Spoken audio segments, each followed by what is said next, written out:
sama goro Lamine Thiam wax léegi mooy di féliciter ak di am kontante ci taxawaay bi nga xam ne suñu baay suñu sëriñ Cheikh Mahi Niass am na ko ba yàlla defal ko ci ndam goo xam ne defe naa teewoon nañu bëri ci ay kuréel ak ay borom daraja loolu nag bettuñu ndax bu ñu fàtte ni Baye Niass dafa waxoon l'Afrique aux Africains ñuy profité ci occasion bi di wax ni il faut ñu gëm suñu bopp ñun africain daa di dekkelaat suñuy ressort interne ndax su dee ñun ak ñun rek ci suñuy société am nañu ay pexe ak ay système yuy régler suñuy problème te bis bu ne ñu dund ko waaye keroog bi ñu demee ba ñu complexé ñu nag nga xam ne lu ñuy def rek jàpp nañ ni su tubaab bi jógewul fële ñëw régler ko du am problème te li ci ëpp tubaab bi mooy taal daay bi mooy jaay ngàndaay ndax Afrique kenn fabriqué wu fi ngàndaay moo ciy profiter pour exploiter nag placer ay nitam exploiter réew yi kon ressort yooyu tey Cheikh Mahi def ci lu rëy a rëy Cheikh Ahmadou Bamba am lu mu ci amoon ci taxawaay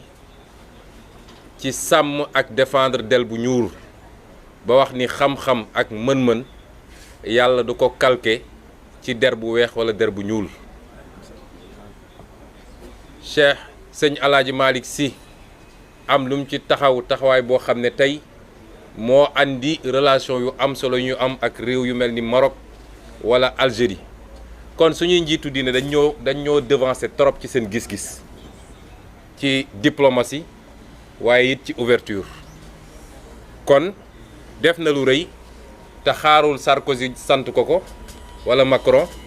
wala keneen koo xam ne ay intérêt bokkul ak suñu intérêt mbokk yi dañuy sant yàlla bi mu ñu mayee daje gi su ma nee daje gi nag du conférence de presse bi waaye daje ñaari kuréel yi dañ ciy sant yàlla ndax rattrapage rek lu ñu amoon yéene la ci élection locale dox ci ba mu sotti daanaka seytaane daat ciy dugg ñu dem ci élection yi teewul yàlla kenn ku ne ci ñun am na lu mu ko ci may ndax kenn demul ci élection yi jógee ci ñu ne kii ridicule na ci élection yi waaye ñu jàngat ci li ñu ci jàngat ba jàpp ni nag bu dee rek askan wee ñu ñor mënatuñu permettre suñu bopp bañ a daje autour de l'essentiel ndax réew mi nag fi mu toll ñëpp xam nañ ko ñoo ngi wax ci santé ñuy apporter it suñu soutien moral au personnel de la santé tekkiwul ni léeg-léeg faute mënul am waaye ñëpp xam nañ ni condition yi ñu teg nit ñi yi ñuy liggéeyee lu ci ëpp mooy andi njaaxum yi ñuy dund nii ndax suñu nee ay problème mu électricité am na ay problème mu branchement am na loolu soo ko buggee tuumaal parce que su dara amee nguur gi day affolé bëgg kut ko kut benn bouc émissaire foo mu am kuñ ko sippali jamono jooju ñu waroon investir ci fa ñu war a investir ñu bàyyi ko fi dem lépp ay milliards yi pour tabax ay stade ay arène ak yeneen loolu moo ñuy dabaat nii ndax balaa nga naan naam ne fa da ngay faju ba noppi wér ci sa yaram daa di jàngal nit ñi wér ci sa xel loolu mooy développer réew loolu moo war a nekk priorité cim réew donc éducation bi gis nañ fi mu nekk moom it te ñu ngay jël engagement yoo xam ne ñoom leer na leen ni mënuñu koo tenir waaye xam nga fin de mandat nit dina jaaxle boo xam ne fu ne lay jaare jàpp ni mun na tax mu sotti gis nañ li xew ci li sénégalais di dund ci coût de la vie tey lu doon jar juróomi at ci gannaaw fukk tey mi ngi jar juróom fukk sénégalais yi sonn nañ ba fu sonn yem te li gën a métti ci lii nag mooy cuune gi ñu cuune dañuy bàyyi ba mbir mi dem ba sës ñuy doog a wax ni lii la ñu war a def tey ñi ngi wax ni dañoo war a jàngat ci crise bi am ci Ukraine ba fexe ba am créer suñu autonomie loolu 12 ans xaw ma moom mi ngi fi 10 ans mi ngi fi kañ la ñu diggoon autosuffisance alimentaire autosuffisance en riz 2017 la ñu waxoon tey ñu ngi 2022 lañ doon jéggaani ci ceeb moom la ñuy jéggaani ba léegi jàpp ni nag sénégalais yi fàtte nañu loolu bi pandémie bi egsee amuñu woon sax benn centre boo xam ne mun na accueillir ay nit ñu isolé leen ñu ne waaw crise bi dañ cee war a jàngat ba defaraat suñu système sanitaire ba ñu génnee ci crise bi la ñu fàtte loolu lekk nañu 1000 milliards yi séddoo ko fa la affaire bi yem saa su dara xewee tey jii ak guerre bi am Ukraine ñëpp xam nañ impact bi muy am ci produit yëpp ñu naan lii dañ cee war a jàngat ba développer suñu agriculture développer suñu industrie moom daal su situation amee ba fitna taxaw rek lay fàttaliku ni lii waroon nañ koo def gis nañ tam ni am na luñ ñu bëgg a imposer te ñëpp teg ci seen bët muy ngóor jigéen muy musiba boo xam ne yàlla alag na ci ay peuple entier waaye ñun ñii toog fii ñëpp bu doon ngóor jigéen mooy dox dëgg-dëgg kenn ñun du fi ne loolu dafa àndul ak lu xel mun a nangu ña ko def seen société ba gis limite yi tey ñoom ñëpp ña ngay màgget te kenn bëggatul am doom ñu ne kon nañ leen nax ñoom ba imposer leen ko benn mooy nañu bàyyi jur ñaar nañu fexe ba ñëpp nekk góor jigéen loolu nag dama bëgg mu leer ci bopp sénégalais yi Macky Sall dafay porter agenda góor jigéen te li ko firndeel mooy déposer loi assemblée nga ne kenn du ko fi voté loolu kay amul leen luñ ciy lam-laame loolu lay défendre loolu lay porter moo tax bi muy wax dafa ne notre société n'est pas encore prête ça veut dire que il faut ñu préparer ko ba bis bu paree nag dinañu am ay défilé góor jigéen fii ay gay parade ak yeneen ak yeneen loolu mooy programme Macky Sall ñu ne donc inondation ñu ngi koy commencé waat tudd te nee nañu def nañ ci ay milliards yu ñu suul tey ragal nañu at wi ak li ci météo annoncé ci taw bi fi mu war a toll ñëpp a ngi ragal keroog xaw naa wiis rek gis ngeen tey bañ a seen nit ñaa ngi ci biir ndox mi kon réew mi foo laal mi ngi métti ñu wax nag ni moom dafa amoon objectif waaye liir naa ci interview bi mu mujjee joxe ci ay mbokkam parce que yéen du ngeen mbokkam moom mu neen ko am ci moom waaye li mu wax ci interview bi dafa ne dans un pays dans une démocratie il faut une opposition forte l'essentiel mooy na exprimer dans le cadre de la République kon jóge na ci réduire l'opposition à sa plus simple expression ba nangu léegi ni opposition bu forte am na Sénégal loolu benn la waaye loolu introduction la opposition boobu nag nga xam ne mooy opposition bu forte bi moo nekk tey seen kanam yéen di waxtaan ak yéen ñu ne ñëw nañu pour ànd dañuy waxtaan wax dëgg rek ànd bi yombutoon ndax suñu nee ñun ñii ñëpp ñoo bokk gis-gis à 100% ñoo bokk yëg-yëg à 100% ñoo bokk ay objectif à 100% bu boobaa dañoo wax lu amut loolu bu ñu ko waxee rek wax nañ lu amut ànd bi ay acteurs politiques ñoo ko ànd biir coalition bu ne nag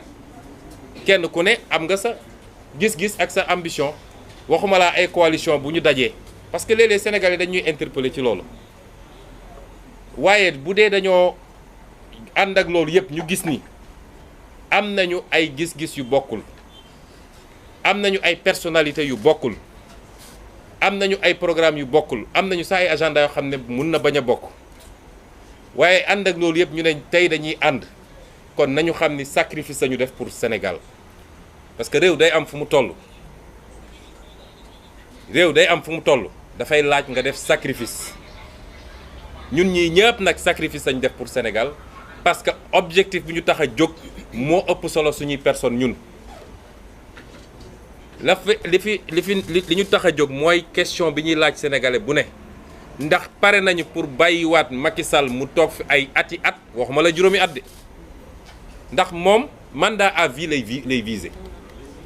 ndax pare nañu pour bàyyi fi Macky Sall mu toogaat fi ay ati at wala est-ce que sénégalais yi doyal nañu sëkk nag ci Macky Sall nga xam ne foo laal échec la ñu jëlee ko fi ci anam yu gën a rafet parce que lii muy def nii la chance d'arriver à une alternance démocratique et pacifique la fi bëgg a jëlee moo tax ñiy wax waxu fitna nañu wax fan la fitna bi jóge dama ne président Senghor nekk na fi 20 ans bi mu commencé def ouverture démocratique musul tere kenn mu nekk candidat te xam na ni Abdoulaye Wade menace la woon ci moom Abdou Diouf nekk na fi 20 ans xam na ni menace am bi gën a rëy mi ngi woon ci PDS musul tere Abdoulaye Wade nekk candidat bu ñu amaan problème sax ba ñu jàpp Abdoulaye Wade balaa élection nañ ko bàyyi mu nekk candidat Abdoulaye Wade nekk na fi 12 ans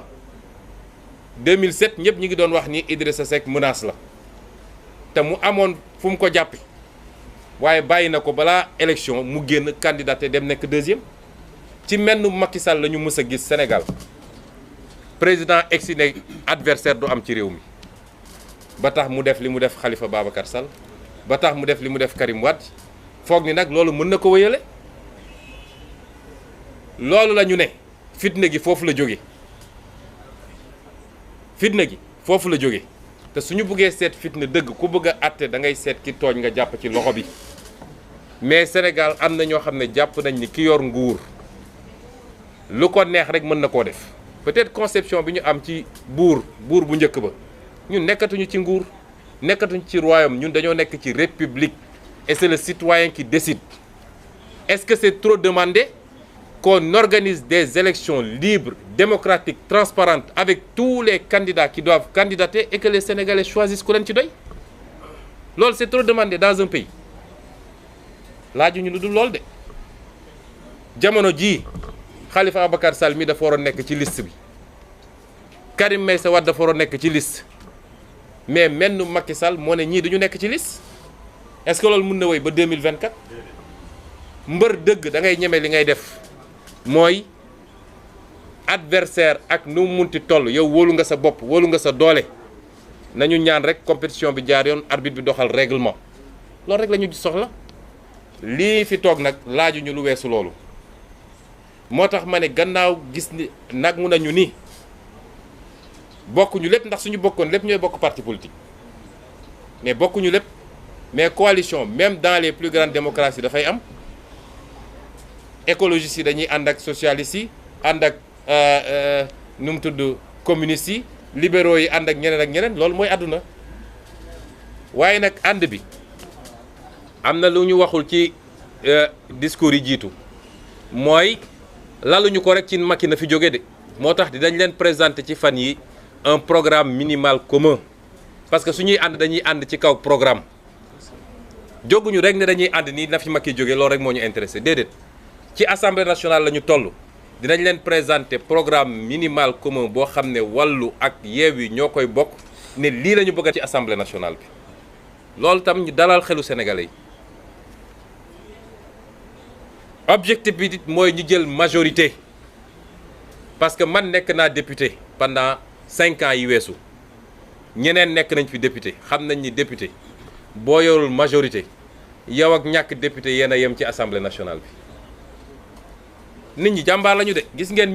ñi nekk minorité assemblée nationale jàmbaar lañu da ngay dem commission xam nga suñu demee sax plénière caméra yaa ngi fi Cheikh Sëñ Abdou xam na li ma wax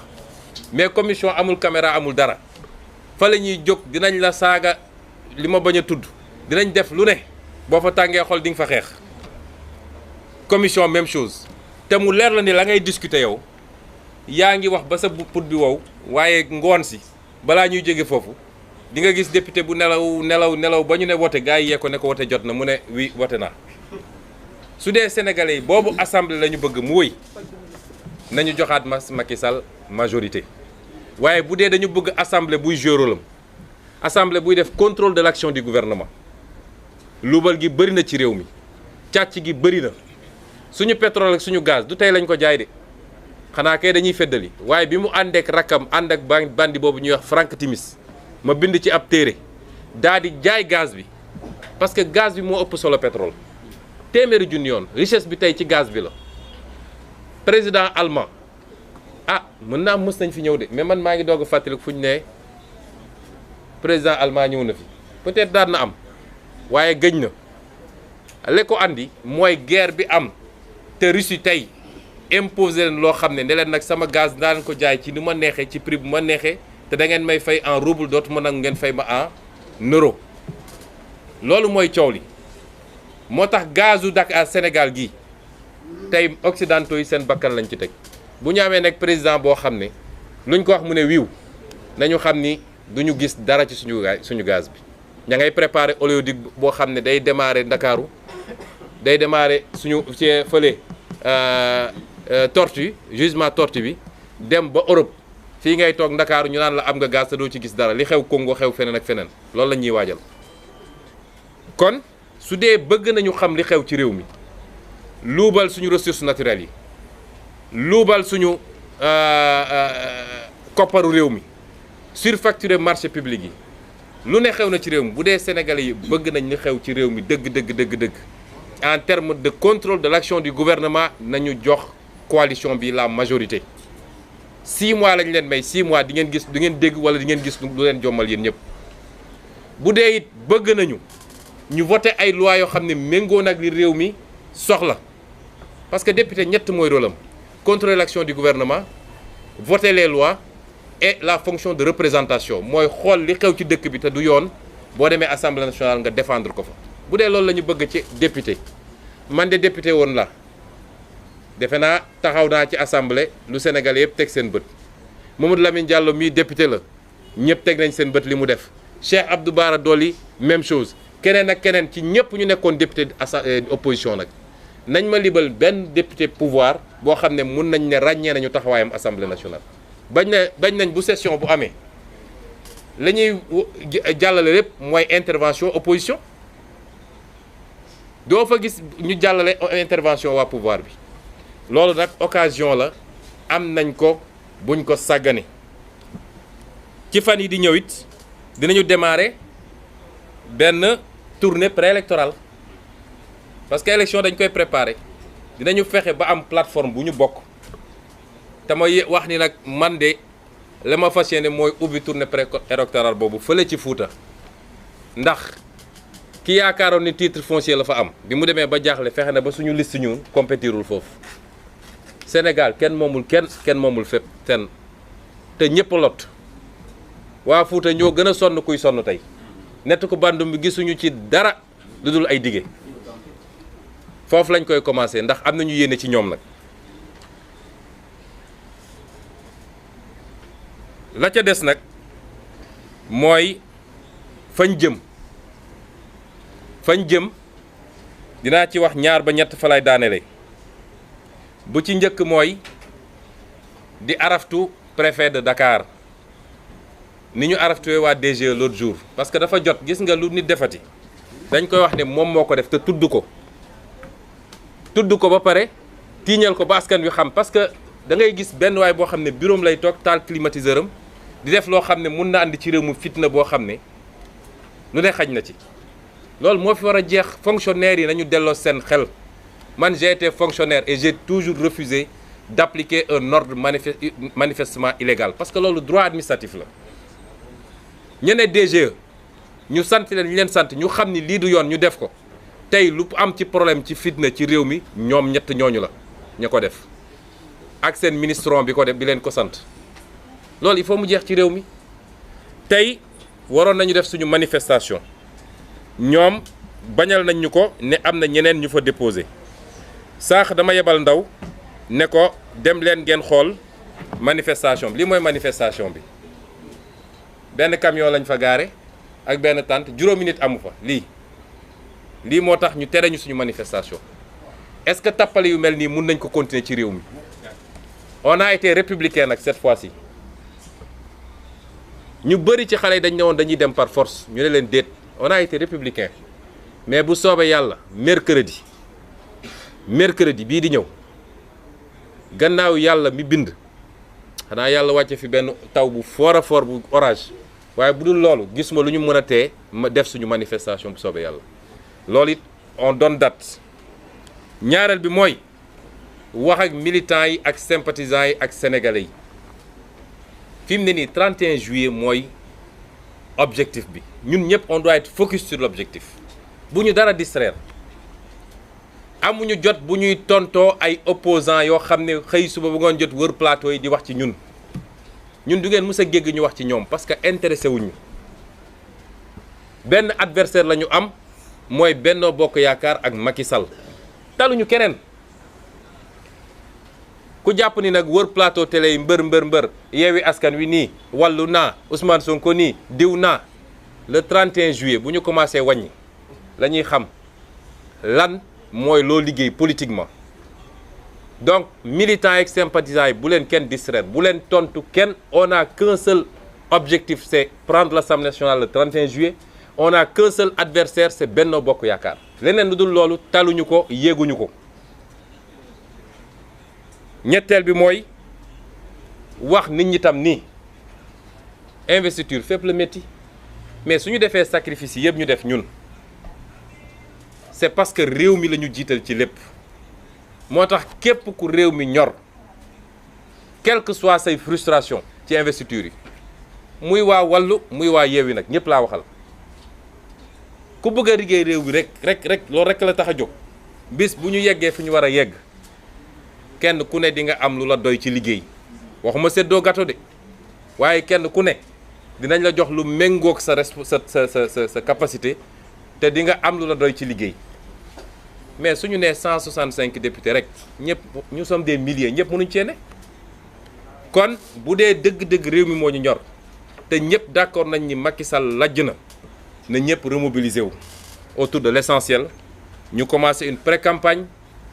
comment préparer une bonne campagne 31 juillet ñu pare ak Macky Sall ñetteel bi may daanelee mooy la justice de ce pays conseil constitutionnel parce que li nit ñi di laaj nag jaaduwul de c'est-à-dire li dal tey Benno Bokk Yaakaar bu doon dal na beneen coalition tey kenn du wax am na ñu fi éliminé parce que nee nañ seen parrainage matul moom bi parrainage am ëppee ñu ne kenn du ko fi éliminé nga dégg ay nit naan waaw jàmm réew mi mooy nañu fexe ba liste yëpp dem loolu la justice est par terre la justice ne doit pas fonctionner comme ça te président conseil constitutionnel annoncé na la couleur ndax bu ñoom nga xam ne kenn mënul fexe ba ñu wax bu demee ba di def interview dem def ko nag ci seen journal naan ay équilibre rek ay nangam ñun Yewwi Askan Wi on est demandeur d'aucune compromission li ñu wax mooy que le droit soit dit et uniquement le droit et le droit ce qu'il dit c'est que Benno Bokk Yaakaar warul bokk ci élection bi il faut que loolu mu leer parce que leneen lu ñu def compromission la compromission bi nag bu dee seen diggante la ñoom ak conseil constitutionnel ak ministre de l'intérieur boo xam ne foog na ni moom ñor na muus na ba di def ay manœuvre ne naa def lii ci liste Yewwi Askan Wi bu ko defee mu doon porte de sortie pour le conseil constitutionnel mu ne naa récupérer ñëpp Yewwi Askan Wi n'est demandeur d'aucun compromis à fortiori compromission waxuñoo kenn seetiwuñu kenn recevoir ñu kenn fa ñu toll fa ñu nekkoon la ñu nekk mooy du ñu nangu ci réew mi ñu imposer ñu écarter suñu liste lu dul dëgg loolu kenn du ko nangu ci Sénégal waaye li ñu wax mooy on exige du conseil constitutionnel qui applique la loi dans toute sa rigueur et cette loi dit que Benno Bokk Yaakaar warul bokk ci élection bi loolu mooy suñu revendication lii la ñu bëggoon tënk ci wax ji di féliciter ñëpp nag sànq bi waa Wallu di introduire dañu wax ni c'est Wallu qui est venu vers Yewwi déedéet dañoo dox daje parce que ñun ci suñu bopp dañoo amoon yëg-yëg boobu ak yitte boobu waxtaanaat ci ba jox président conférence des leaders jox ko mandat pour mu def les démarches pour jege si waa Wallu ñu toog waxtaan te yàlla def na ko ñu ngi ciy gërëm suñu borom ñu xam wax sénégalais yi ni seen espoir moo tax ñu def lii ñu def di ñaan yàlla mu mottali ko ci ni mu gën a rafetee mooy premier acte bi doon le 31 juillet ñu jëlaat suñu réew ñi war a compétir yëpp compétir sénégalais yi tànn ci seen teefu bakkan seet ku leen doy may daaneel nag di wax ni Macky Sall fii léegi mi ngi ci bopp Sénégal stabilité bi nit ñi bëgg du am parce que Macky Sall nitu fitna la nit la boo xam ne day mat laqatu ci suuf di ëf day yónni ay nit ne leen dem leen saagal ma bu génnee taxaw ne jub ñu naan ay akamoo yaru man nag nit bu mel noonu am na nuñ koy tuddee tant que nag mi ngi ci bopp réew mi démocratie Sénégal dina sooxe fitna dina fi bëri jàmm dina fi néew. kon loolu mooy combat bi ñu bokk ñun ñëpp di woo Sénégal yëpp le mercredi 8 mai dañu bëgg mu doon rassemblement boo xam ne ci analu Sénégal le 8 juin ci analu Sénégal rassemblement bu ni mel kenn mësu koo gis ci ay nit yu teew. xam nañ ni ñu bëre ngi doon wàcc ci région yi di duy ay car ñu yégal leen ni bu tey bi dañoo bëggoon a respecter suñu digganteeg li nga xam ne mooy yoon moo tax defuñu ko waaye bu mercredi mooy dàq bu soobee yàlla jox nañu encore un peu plus de temps de préparation. Nous voulons des milliers, des dizaines et des dizaines de milliers de Sénégalais